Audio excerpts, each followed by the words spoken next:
हम और आप कैसी शिकायत करते हैं?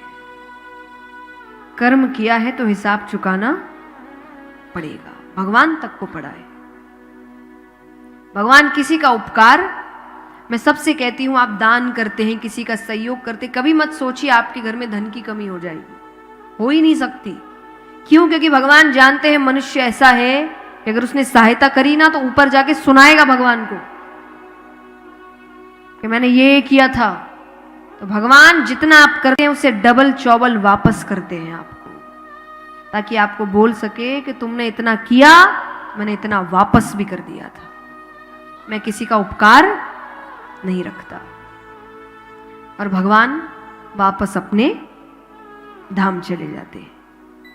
अब यहां सुखदेव जी राजा परीक्षित से कह रहे हैं कि राजन, यहां कथा संपन्न हुई, तुम बताओ, आज 7वां दिन है, तक्षक कभी भी आ सकता है, तुम्हें डर लग रहा है?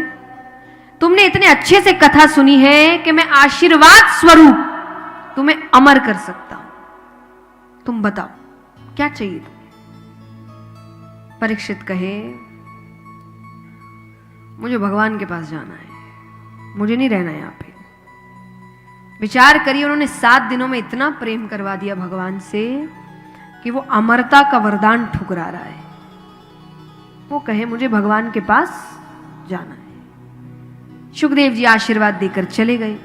अब कई ऋषिगण मिलने आ रहे कि कभी भी अंत समय आ सकता है। सब मिल रहे हैं उनसे, सबको वो फल दे रहे हैं, किसी को सेब काट के दे रहे हैं, किसी को कुछ दे रहे हैं। उसी में एक सेब में तक्षक ने छोटा सा रूप बनाया और बैठ गया। वो सेब राजा परीक्षित के पास आता है। तक्षक सामने आते हैं, अपना रूप बढ़ाते हैं।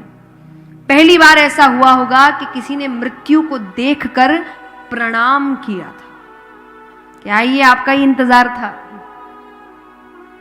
देखिए, ऐसे कथा तो यही कहती है कि तक्षक ने डसा, मृत्यु हुई और भगवान के धाम चले गए। पर कुछ रहस्यमयी बातें आपको संतों से सुनने को मिलती है।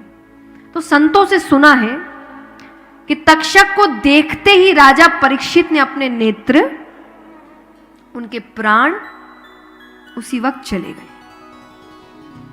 तक्षक ने एक मरे हुए शरीर को डसा।